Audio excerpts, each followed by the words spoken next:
MST CETची exam झाली आणि रिझल्टही आला आणि त्या रिझल्टमध्ये काही मुलांचे असे काही मार्क्स अनपेक्षित पर्सेंटाईल म्हणजे अनपेक्षित मार्क्स पाहायला मिळाले. तर हे कसे काय?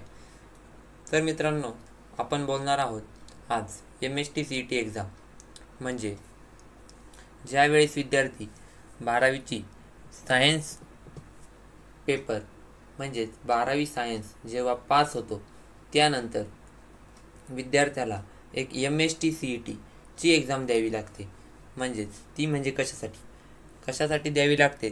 तर त्याचं उत्तर आहे इंजिनिअरिंग करायचे असेल, फार्मसी करायची असेल किंवा इतर बरेच कोर्स करायचे असतील तर त्यासाठी 12वी पास झाल्यानंतर MST CET एक्झाम देणे हे गरजेचे आहे. आणि हीच MST CET एक्झाम अशा बऱ्याच प्रकारच्या CET एक्झाम्स असतात. काही 12वीनंतर असतात, काही ग्रॅज्युएशन कंप्लीट झाल्यानंतर असतात. तर त्या पेपरमध्ये मुलांनी अभ्यास करून पेपर दिले आणि रिझल्ट आला तो मात्र अनपेक्षित. तर हे कसे झाले जाणून घेऊया. पहिल्यांदी जी ग्रॅज्युएशन नंतर जी MCA CET एक्झाम असते किंवा MBA CET एक्झाम असते ह्या पेपरचे रिझल्ट आले.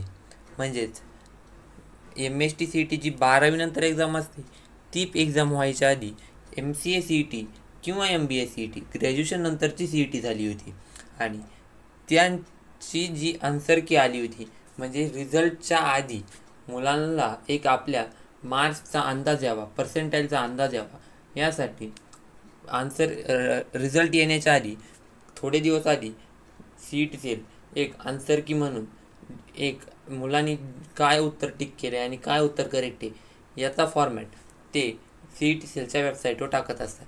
तसाच फॉर्मॅट त्यांनी MBA CET टाकला, MCA CET टाकला आणि आपली जी 12वीनंतर CET असते म्हणजेच MST CET, सर्व CET आपल्या महाराष्ट्राच्याच आहेत आणि या सर्व CETंचा त्यांनी आन्सर की देखील त्या CET सेलच्या वेबसाईटवर टाकली आणि मुलांनी जसे क्वेश्चन सॉल्व केले होते तशाच प्रकारचे आन्सर त्या आन्सर कीमध्ये आले.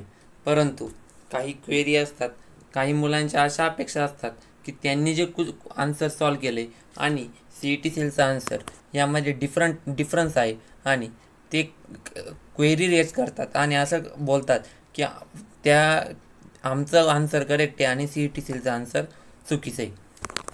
तर CET सेलने ह्या क्वेरीसुद्धा स्वीकारल्या आणि मुलांना आन्सरसुद्धा करेक्शन करून दिले. मात्र MBA CETसुद्धा असं झालं, MCA CETसुद्धा असं झालं आणि MST CETसुद्धा असं झालं. पण पहिल्यांदी झाले म्हणजे त्या कोणत्या CET? MBA CET आणि MCA CET. त्यानंतर झाली ती MST CET. तर पहिल्यांदा आपण MBA CET आणि MCA CET या दोन CETंचं बोलणार आहोत. नंतर MST CET जी 12वीनंतरची एक्झाम असते तिचं बोलणार आहोत. तर MBA CETमध्ये काय झालं आणि MCA CETमध्ये काय झालं? तर पहिल्यांदा आन्सर की आली आणि जेव्हा रिझल्ट आला तेव्हा काही मुलांना 66 मार्क्स होते, काही मुलांना 100 मार्क्स होते. अशा 100 मार्क्स, 66 मार्क्स अशा विद्यार्थ्यांना त्यांनी 20% आतमध्ये रिझल्टच्या वेळेस मार्क्स दिले आणि रिझल्ट काही अशा प्रकारे आला. आणि MST CETमध्ये सुद्धा असंच झालेलं होतं. त्यावेळेस MBA CET आणि MCA CET कुणीही आवाज उठवला नाही, म्हणजे ते प्रकरण पुढे चाललं नाही. मात्र MST CETच्या वेळेस सुद्धा त्यांनी असंच केलं. काही मुलांचे मार्क्स जास्त भरत होते मात्र त्यांचे पर्सेंटाईल खूप कमी दाखवले. त्यामुळे जी MST CET आहे त्या विद्यार्थ्यांच्या त्या पालकांनी आपलेच आदित्य ठाकरे यांच्याकडे कंप्लेंट नेली आणि आदित्य ठाकरेंनी यावर आवाज उठवला. परंतु आदित्य ठाकरेंचं हे प्रकरण थोड्या दिवस चाललं आणि त्यानंतर CET सेल असं बोललं की आम्ही जो रिझल्ट दिला आहे तो करेक्ट आहे आणि त्यांनी जास्त काही न करता फक्त आणि फक्त त्यांनी आन्सर की परत फ्लॅशबॅक म्हणजे आन्सर की परत विजिबल केली. जी 2 दिवसात जात होती त्यांनी ती परत थोड्या दिवस विजिबल केली आणि पुन्हा ती आन्सर की घालवली आणि ते असंच बोलले की त्यांच्याकडून कोणत्याही प्रकारची चूक झालेली नाही आहे. ती रिझल्ट काढताना. म्हणजेच हा एक प्रकारचा घोटाळाच आपण म्हणू शकतो. कारण की ज्या विद्यार्थ्यांचे मार्क्स 100 भरतात, काही विद्यार्थ्यांचे मार्क्स 70 भरतात, काही विद्यार्थ्यांचे मार्क्स 80 भरतात, 90 भरतात आणि 100च्याही काही विद्यार्थ्यांचे मार्क्स पुढे असताना त्यांना जर 20% कमी गुण देत असाल तर कोणत्या प्रकारच्या पद्धतीने ते त्यांचे रिझल्ट काढतात हे कुणालाही समजत नाही. ते बोलतात नॉर्मलायझेशन. कशा प्रकारचं नॉर्मलायझेशन असतं? काही शिफ्टमध्येच असं होतं आहे, प्रत्येक शिफ्टमध्ये असं होत नाही आहे. MCA CETच्या सुद्धा काही शिफ्टमध्ये असं झालं, सर्व शिफ्टमध्ये असं झालं नाही. MST CETच्या सुद्धा काही शिफ्टमध्येच हा घोटाळा झाला, सर्व शिफ्टमध्ये झाला नाही. आणि MBA CETच्या सुद्धा काही शिफ्टमध्येच हा घोटाळा झाला, सर्व शिफ्टमध्ये झाला नाही.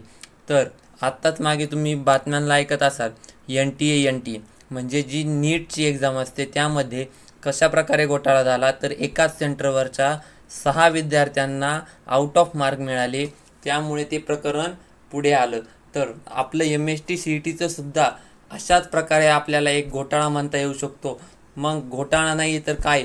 कारण की ज्या विद्यार्थ्याला 100च्या पुढे काहींना मार्क्स मिळतात त्या विद्यार्थ्यांचे पर्सेंटाईल हे 20%पेक्षा कमी कसे काय येऊ शकतात. तर आपणही सुद्धा NTAने जसं पुन्हा एक्झामचा निर्णय घेतला तसा आपणही आवाज उठवला पाहिजे. मुलं वर्षभर अभ्यास करतात, काही विद्यार्थी तर ड्रॉप घेतात आणि ते CETचा अभ्यास करतात. परंतु जर अशा प्रकारे ते आन्सर की देत असाल आणि त्यानंतर ते पर्सेंटाईलमध्ये रिझल्टमध्ये अशा प्रकारचा घोटाळा होत असेल किंवा अशा प्रकारचे मार्क्स कमी येत असतील तर त्या अभ्यास करण्याचा कोणताही उपयोग होत नाही. त्यामुळे विद्यार्थ्यांसाठी सर्व लोकांनी, सर्व व्यक्तींनी, विद्यार्थ्यांच्या पालकांनी, विद्यार्थ्यांनी सर्वांनी आवाज उठवला पाहिजे. NTAच फक्त घोटाळा करता असं नाही, तर आपल्या पेपरमध्ये सुद्धा, आपल्या MST CETच्या पेपरमध्ये सुद्धा, आपल्या MCA CETच्या पेपरमध्ये सुद्धा आणि आपल्या MBA CETच्या सर्व काही CETमध्ये सुद्धा हा घोटाळा होत असणार आहे. त्यामुळे सर्व लोकांनी आवाज उठवला पाहिजे. जर व्हिडिओ आवडली असेल तर पुढे शेअर करा. तुम्हाला काहीही जरी शिकायला मिळालं असेल व्हिडिओमधून